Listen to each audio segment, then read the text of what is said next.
In this video, I'm going to walk you through a couple ways to correct a missing sky.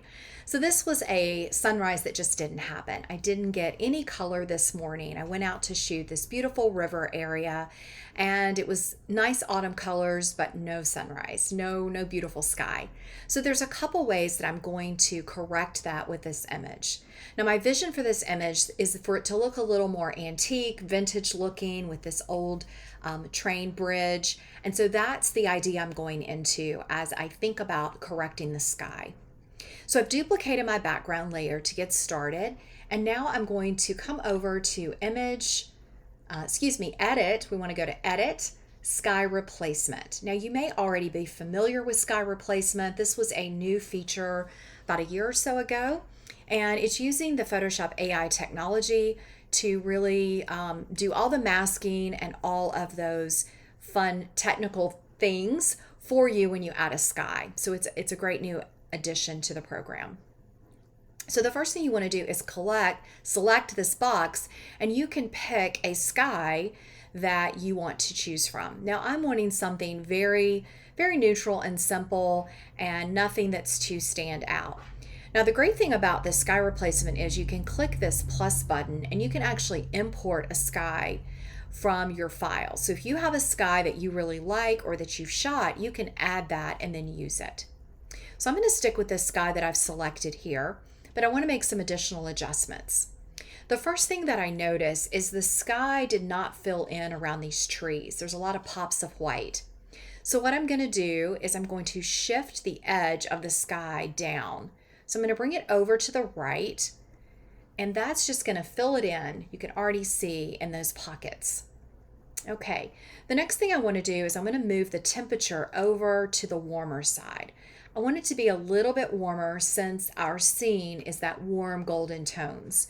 I don't want it quite as blue. I'm also going to make it a little bit darker, so bring that brightness down. I want it to be very muted. The sky is really not the focal point. It's the scene overall, so I just want it to be very soft. So now I'm going to output it as a new layer. So we're going to click OK. And when we come over, Photoshop has done all the magic of creating our mask and all the features of our sky replacement.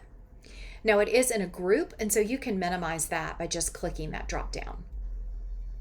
Now the next thing that I want to do to finish the image, I really want to bring in a texture to just tie it all together and give it that vintage look. So I'm going to go over into my texture files, and I keep those on an external drive. I have tons of them. And I love this one that is by Beyond the Lens Textures. So Beyond the Lens Textures is the vendor. I bought this group, and there's a wide variety of textures in this package. So I'm going to bring this one over. And what I'm wanting is just this, kind of dark texture look. And we're going to need to move that texture over top of our sky. So we want to have the texture above the sky replacement group. Now at this point, we can go and change our blend modes. And so I can change it to soft light is usually one of my favorites. You could also do multiply, which is going to be really dark. We could do screen, but I really think soft light is going to be just the ticket. Next, I can change the opacity. So I can bring it down so that it's just barely there, just a little bit of that texture being added. And you can decide how much you want or how little. We can also add a mask. So I'm going to add a mask, grab my brush with black paint, opacity probably about 50%. And I'm going to take some of that off the train rail, the bridge here, just to bring back a little bit of that detail.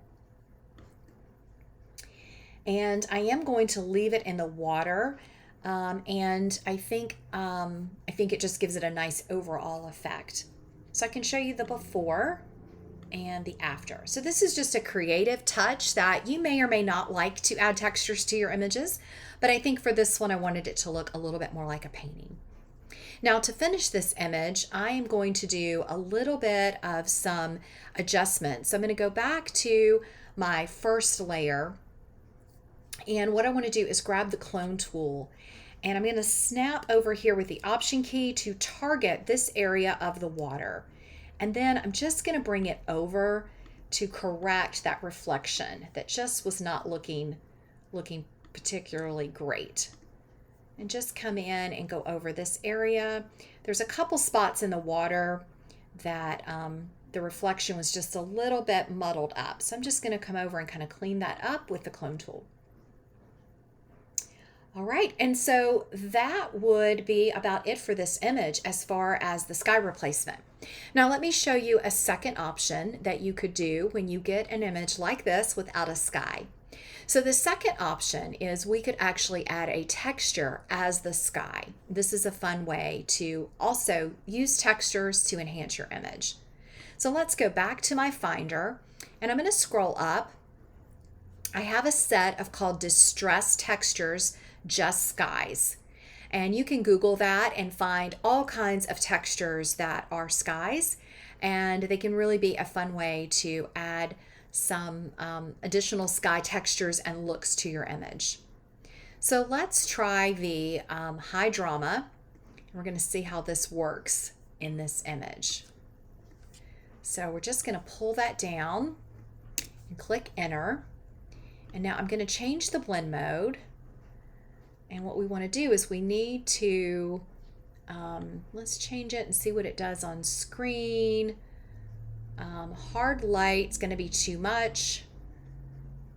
Multiply could work. Probably that may be the best. And then what you can do is add your mask, and we can Command I to invert the mask.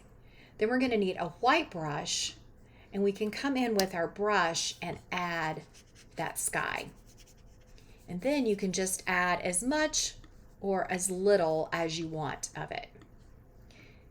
So that's one way to add a little bit of an interesting sky. Now I'm going to go back to my textures, and I want to look and see if I have some other sky ones that may work. Let's also try this. Let's try one that's a little bit darker. So maybe oil sky. That's got a lot more blue in it. So we can bring that one over, and you can even layer multiple textures together. So now we've got this oil sky. I'm going to add the mask. Again, I'm going to invert it, Command I, grab my brush again on white, about 50% opacity, and we can just add in the tones of that sky and go over it. Kind of gives a little bit more of the blue. So that one's kind of nice. And then I just blend it down. And if you want to remove some of it off the trees, you can come in and do that. All right, so I like how that gave it a really nice creative effect. And then last, we could still add this artisan tapestry as an overall to the image. So you can remember we added that one in our last image, and I like it in this one as well. Now this is much more of a creative view of the image, adding this textured sky, but it is an option, and you can purchase textured sky texture images that you can use and bring those in to correct skies in your work. So I'll show you that one. Let's turn those off, and here's our sky replacement. A little bit more realistic. And then we've got the one that's more of our whimsical. And you could even combine all three if you wanted. You're not getting as much of the effect of these other skies. Now I could bring these up over our sky replacement. And you can see that's the combination of all of it. So it's probably a little bit much. That one's kind of interesting. So play around between textures, sky replacement. You can save an image where maybe your sky just wasn't cooperating and it was a little bit boring. So have fun and bring your images to life using some of these tools.